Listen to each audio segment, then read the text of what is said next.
மயிலாடுதுறையில இன்னைக்கு வந்து பல லட்சம் ஏக்கர் நிலம் இன்னைக்கு வந்து பாதிக்கப்பட்டிருக்கு. அதை நேரடியாக பார்த்து நம்ம விவசாய மக்களுக்கு ஆறுதல் சொல்லி அவங்களுடைய ஆறுதல் சொல்லுவதற்கும் இந்த விளைநிலங்கள் எவ்வளவு தூரம் பாதிச்சிருக்குன்றத பாக்குறதுக்காக தான் இன்னைக்கு நான் நேரடியா வந்திருக்கிறேன். அதனால இந்த நேரத்துல உங்ககிட்ட நான் என்ன சொல்லணும்னா, மயிலாடுதுறை மாவட்டத்துல 18ஆம் தேதி ஒரு நாள் மழை 22 சென்டிமீட்டர் மழை பெஞ்சதுல அதுல அறுவடைக்கு தயாராக இருந்த நிலம் வந்து 66,000 ஹெக்டேர் நிலம் வந்து பாதிக்கப்பட்டிருக்கிறது. 1,50,000 ஏக்கர் வந்து பாதிப்புக்குள்ளாயி 80,000 ஏக்கருக்கு மேல முற்றிலுமாக அழிகின்ற ஒரு சூழ்நிலையை இங்க நம்ம பின்னாடி பாக்குறோம். தரங்கம்பாடி தாலுக்கால 15,000, சீர்காழி தாலுக்கால 12,000, கொள்ளிடம் தாலுக்கால 20,000 ஏக்கர், மயிலாடுதுறை தாலுக்கால 15,000 ஏக்கர், குத்தாலம் தாலுக்கால 12,000 ஏக்கர் பாதிப்படைஞ்சிருக்குங்க. மழை வெள்ளத்தால பாதிக்கப்பட்ட நெற்பயிர்கள் வந்து மயிலாடுதுறை மாவட்டம் சீர்காழி, திருவெண்காடு, பூம்புகார், ஆக்கூர், செம்பனாராயர் கோயில், திருக்கடையூர், மங்கை நல்லூர் ஆகிய பகுதிகளில் மத்திய குழு வந்து 23ஆம் தேதி ஆய்வு செஞ்சாங்க. அதை நானும் பார்த்தேன். ஆய்வு செஞ்சுட்டு போனாங்க. அதுக்கான என்ன இது வரைக்கும் பதில் சொல்லியிருக்காங்க. இன்னைக்கு தேதி 2 நாள் ஆயிருக்குது. ஏன் இன்னைக்கு நான் வந்திருக்கேன்னா, இதை வந்து நிச்சயமாக தமிழக அரசுக்கும் மத்திய அரசுக்கும் விவசாயிகளின் என்னுடைய நிலைமையையும் இவர்கள் எந்த அளவு பாதிக்கப்பட்டிருக்காங்க என்பதையும் நேரடியாக உங்களோட வந்து இதை எடுத்தாதான் நம்ம கொண்டு போய் சேர்க்க முடியும். அது மட்டும் இல்லாம மத்திய குழுவிடம் வந்து நம்ம விவசாய மக்கள் கேட்டிருக்காங்க, 22% வந்து ஈரப்பதத்தோட இருக்கிற நெல்லை வந்து நீங்க கொள்முதல் பண்ணணும்னு கேட்டிருக்காங்க. ஆனா அவங்க வந்து 18% வரைக்கும் தான் வந்து கொள்முதல், அதாவது ஈரப்பதம் 18% வரைக்கும் தான் கொள்முதல் செய்ய முடியும் அப்படின்னு சொல்லிட்டு போயிருக்காங்க. மத்திய குழு வந்து இப்ப ஆய்வு செஞ்சுட்டு போயிருக்காங்க.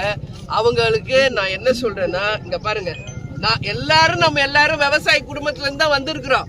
யாரும் ஒண்ணு வானத்துல இருந்து குதிச்சல. பாருங்க, இந்த நிலத்தை பாருங்க, இந்த பயிரை பாருங்க எப்படி இருக்கு. எனக்கே கண்ணுல தண்ணி வருது இங்க இருக்கிற நிலத்தை பார்த்தா. அப்ப இவங்க எல்லாம் விவசாயிங்க. இங்க ஒரு பெரியவர் இங்க இந்த நிலத்துக்கு சொந்தக்காரரு ஒரு குழந்தைய வளர்க்கிற மாதிரி பார்த்து பார்த்து வளர்க்கிறாங்க. அந்த நிலம் வந்து பயிர் முத்தி அது கைக்கு கிடைக்கிறப்போ மழை வெள்ளத்தால பாதிச்சு மொத்தமாக அழிஞ்சிருதுன்னா அப்ப அவங்க எங்க போவாங்க? அவங்களுடைய வாழ்வாதாரம் என்ன? இன்னைக்கு லஞ்சம் வாங்குறவங்களும், ஊழல் பண்றவங்களும், கனிம வள பண்றவங்களும், டாஸ்மாக்ல மது விக்கிறவங்களும், கொள்ளக்காரனும் வாழ்கின்ற இந்த பூமியில அந்த மக்களுக்கு சோறு போடுற விவசாயிகளுடைய நிலைமை இன்னைக்கு மிகப்பெரிய ஒரு கேள்விக்குரியார்.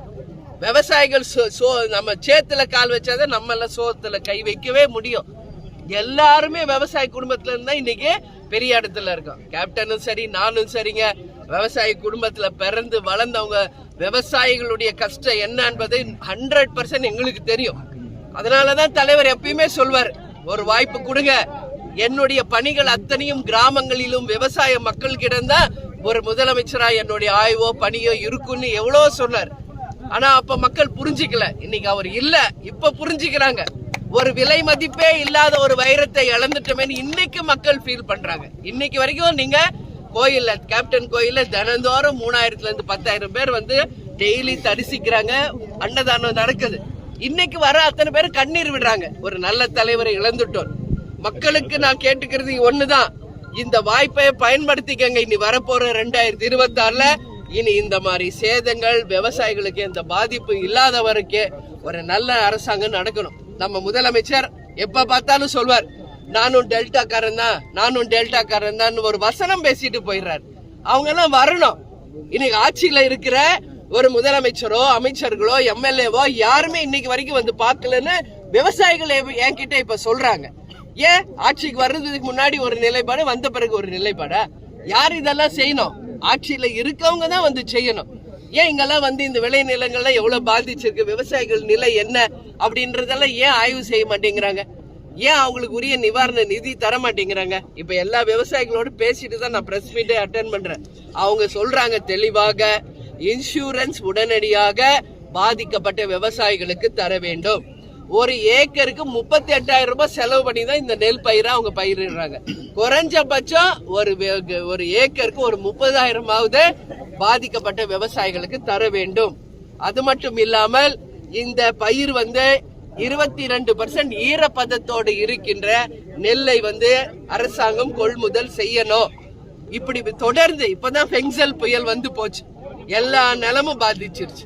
இன்னைக்கு ஒரு 18ஆம் தேதி பெஞ்ச ஒரு மழையில இன்னைக்கு இத்தனை ஏக்கர்ல 1.5 லட்சம் ஏக்கர் வந்து பாதிச்சிருக்கு. இது எப்படி நம்ம வந்து இதை சொல்றது? உண்மையிலேயே இது மிக மிக வேதனையான ஒரு விஷயம், ரொம்ப ரொம்ப மனசுக்கு பாதிச்ச ஒரு விஷயங்க. இத பாதிச்சதுனால இப்ப கூட ஐயா அழுதாரு, என்னால தாங்க முடியலாமான்ட்டு. எனக்கே ரொம்ப மனக்கவலையா இருக்கு. ஒவ்வொரு முறையும் இந்த டெல்டால விவசாயிகள் பாதிச்சுட்டு இருக்காங்க. நம்ம எல்லாம் பார்த்தோம் எத்தனை விவசாயிகள் தற்கொலை பண்ணி இறந்தாங்க, எத்தனை பேர் குடும்ப வாழ்க்கையே இன்னைக்கு கேள்விக்குறியா இருக்குன்னு. அதுதான் நான் சொல்றேன், விவசாய மக்களே தைரியமா இருங்க. நிச்சயமாக உங்களுக்கான ஒரு காலம் வரும். அன்னைக்கு விவசாயிகள் தான் வாழ்ந்ததா ஒரு சரித்திரத்தை நிச்சயம் நம்ம உருவாக்குவோன்றத உங்களுக்கு தைரியம் சொல்றேன். கஷ்டமா தான் இருக்கு, இதை டைஜஸ்ட் பண்ண முடியாது, இருந்தாலும் நான் சொல்றேன். அதே மாதிரி நான் ஒரு நியூஸ் பார்த்தேன் 2 நாளைக்கு முன்னாடி, நாகப்பட்டினத்துல தயாநிதின்ற ஒரு விவசாயி இது மாதிரி முத்திலும் அழிந்து போன நிலத்தை பார்த்து மனவேதனையோட 2 நாள் அப்படியே படுத்த படுக்கையா இருந்து இறந்து போயிட்டாரு. அது நிச்சயமா அந்த பயிரை நேசிச்சு ஒரு குழந்தை மாதிரி வளர்க்கிற அந்த விவசாயிக்கு தான் அதோட அருமை என்னன்னே தெரியும். அப்போ இப்படி தொடர்ந்து விவசாயிகள் பாதிக்கிற நிலைமை இருந்துச்சுன்னா இது எப்படி? இத வந்து அரசாங்கம், மத்திய மாநில அரசு 2 பேர்கிட்டயுமே நான் கேட்டுக்கிறேன், உடனடியாக மத்திய குழு வந்து ஆய்வு பண்ணீங்கல்ல, அவங்களுக்கு உரிய நிவாரண தொகையை உடனடியாக மத்திய அரசும் தரணும், மாநில அரசும் தரணும். எப்ப பார்த்தாலும் மாநில அரசு மத்திய அரசு மேலேயே பழிய போட்டுட்டு தப்பிக்கணும்னு நினைக்காதீங்க. இது வந்து உங்களுக்கு வாக்களித்து உங்களை முதலமைச்சரா செய்தது நம்ம மக்கள், நம்ம விவசாயிகள். உங்களுக்கும் கடமை இருக்கு. மத்திய அரசு நிதி கொடுக்கலன்னு சொல்றீங்களே, அதெல்லாம் சாக்கு போக்கு. அப்ப தமிழ்நாட்டின் நிதி எங்க போச்சு? சோறு விளைவிக்கிற விவசாயிக்கே அந்த நிதி போய் சேரலன்னா எதுக்கு அந்த நிதி? இன்னைக்கு உயிர் விட்டாரே நாகப்பட்டினத்துல, அவர் பேர் என்ன? தயாநிதி. அதனால அவங்க குடும்பத்திலே ஏகப்பட்ட நிதிங்க இருக்காங்க. இன்னைக்கு முதலமைச்சர் குடும்பத்துல அவங்க எல்லாம் டெல்டாக்காரன் வெறும் வசனம் பேசக்கூடாது, வரணும், வந்த விவசாயிகள் பக்கம் நிக்கணும். அவங்களுக்கு வேண்டிய உரியது என்னன்னு பார்த்து ஒரு முதலமைச்சராக ஒரு கையெழுத்துல அவர் வந்து செய்து மக்களுக்கு காப்பாற்றணும். அதனால நிச்சயமாக இந்த பிரச்சனைய மத்திய மாநில அரசுகளுடைய கவனத்துக்கு நிச்சயம் நாங்க கொண்டு போவோங்க. இதுல எந்த மாற்று கருத்துமே கிடையாது. நாளைக்கு கூட 26 என்ன நம்மளுடைய குடியரசு தினம், நாளைக்கு கவர்னர் மாளிகையில அழைப்பு வந்திருக்குது தேமுதிக சார்பாக. நிச்சயமாக இதுக்கான மனுவை கவர்னரிடம் எங்கள் கட்சியை சேர்ந்த நிர்வாகிகள் தரப்போறோம். சரிங்களா? இப்ப மேலூர்ல ஒரு பாதிப்பு வந்துச்சு, டங்ஸ்டன் வந்து வரப்போகுதுன்னு. அன்னைக்கு நான் போய் மக்கள் கிட்ட அவங்களுக்கு ஆறுதல் சொல்லி கவர்னர்கிட்ட கொண்டு போய் மனு கொடுத்து பிரதமருக்கு அனுப்ப சொன்னோம். உடனடியாக அந்த திட்டம் ரத்து செய்யப்பட்டிருக்கு. அந்த மாதிரி இங்க நடக்கின்ற விவசாயிகளுடைய கஷ்டத்தை மனுவாக நாளைக்கு கவர்னரிடம் நாளைக்கு எங்களை அழைச்சிருக்காங்க, அங்க தரப்படும். அதே மாதிரி சிஎம் செல்லுக்கும் நாங்க வந்து கண்டிப்பாக கடிதம் அனுப்புவோங்க. இங்க இருக்கிற விவசாயிகளுக்கு உரிய நிதியும் நிவாரணமும் உடனடியா தரணும், கால தாமதமே இல்லாம தரணும். ஏன்னா இது வந்து இதுல வக்கோலும் யூஸ் ஆகாது, நெற்பயிரும் யூஸ் ஆகாது, எதுவுமே யூஸ் ஆகாது. அப்ப என்ன பண்ண முடியும் மக்கள்? இங்க இருக்கிற விவசாயிங்க என்ன பண்ண முடியும்? ரொம்ப மனசு கஷ்டத்தோட தான் நான் இதை பதிய வைக்கிறேன். நிச்சயமாக உங்களுக்கு ஒரு தீர்வு வரணும்னு சொல்லி இந்த நேரத்துல நான் கேட்டுக்கிறேன் மத்திய மாநில அரசுகளை. வேற எது வேங்கை வயல் பிரச்சனையில குற்றப்பத்திரிகையில வந்து பழங்குடியினர் 3 பேர் கலசம் சொல்லியிருக்காங்க. அதை பத்தி நினைக்கிறேன். ஆமா, வேங்கை வயல் பிரச்சனைங்க, அதுதாங்க விடுதலை திருமாவளவனும் அவங்க பாத்துட்டேங்க. நான் சொல்றேன், வேங்கை வயல் பிரச்சனைங்க. நேத்து இதுக்கு நான் பதில் சொல்லியிருக்கேன். அவங்க வந்து இன்னைக்கு அங்க பாதிக்கப்பட்ட மக்கள் மேலேயே வந்து பழிய போடுறாங்க. இன்னைக்கு 3 பேர் வந்து அவங்க பட்டியல் இனத்தை சேர்ந்தவங்க மேலதான் இன்னைக்கு அவங்க தான் செய்தாங்கன்னு சொல்லி அவங்களை அரெஸ்ட் பண்ணி இருக்காங்க. நான் என்ன சொல்றேன், இப்ப அவங்க இனத்துக்கு அவங்க மக்களுக்கு அவங்களே வந்து துரோகம் செய்வாங்களா சொல்லுங்க? அவங்களும் அங்கேயே தான் வாழ்றாங்க. அப்போ அரசாங்கம் வந்து இதை திசை திருப்ப, வேற யாரோ செய்த தவறுயை திசை திருப்ப செய்கின்ற ஒரு நாடகமா தான் இருக்குங்க இது. அதனால சிபிசிஐடியில சிபிஐ இதை விசாரிச்சு உண்மையில யார் வந்து இந்த பிரச்சனையை உருவாக்குனாங்களோ, உண்மையிலேயே அங்க யார் வந்து இந்த தவறை செய்தார்களோ அவங்கள உண்மையில் கண்டறிஞ்சு அவங்களுக்கு தண்டனை வழங்க வேண்டும் என்பதுதான் தேமுதிகவினுடைய நிலைமை. அது சிபிஐயோ சிபிசிஐடியோ உண்மை நிலை மக்களுக்கு தெரியணும். யார் அதை செஞ்சாங்கன்றதை விட்டுட்டு திசை திருப்ப கூடாது. யார் செய்தார்களோ அவளுக்கு உரிய தண்டனையை நிச்சயம் இந்த அரசாங்கம் தரணும், கால தாமதம் இல்லாம. பெரியார் குறித்து இந்த சீமான் கட்சியினவங்க அது பண்ணிட்டே வராங்க, அதுக்கு நீங்க என்ன சொல்றீங்க? பெரியாரு, அம்பேத்கர், பெரிய பெரிய தலைவர்கள் அவங்கெல்லாம், நம்மெல்லாம் அவங்கள பத்தி பேசவே கூடாது. ஏன்னா அவங்க எல்லாம் வாழ்ந்து சரித்திரத்தை இந்த பூமியில செஞ்சுட்டு மறைஞ்சிட்டாங்க. எப்பொழுதுமேங்க மறைந்த தலைவர்களை பற்றி நம்ம வந்து தவறான கருத்துக்களை பதிய வைக்க கூடாது. இப்ப இருக்கின்ற ஆட்சியை பத்தி, இப்ப இருக்கிற அரசியலை பத்தி, இப்ப இருக்கிறத பத்தி பேசுங்க. எந்த மறைந்த தலைவர்களை பத்தி பேசுகின்ற அருகதையோ யாருக்குமே இங்க கிடையாது. அவங்கள ஹிஸ்டரியை உருவாக்கிட்டு போயிட்டாங்கல்ல, நீங்க எதுக்கு அங்க குறை சொல்றீங்க? அதனால தப்புங்க யாரா இருந்தாலும்.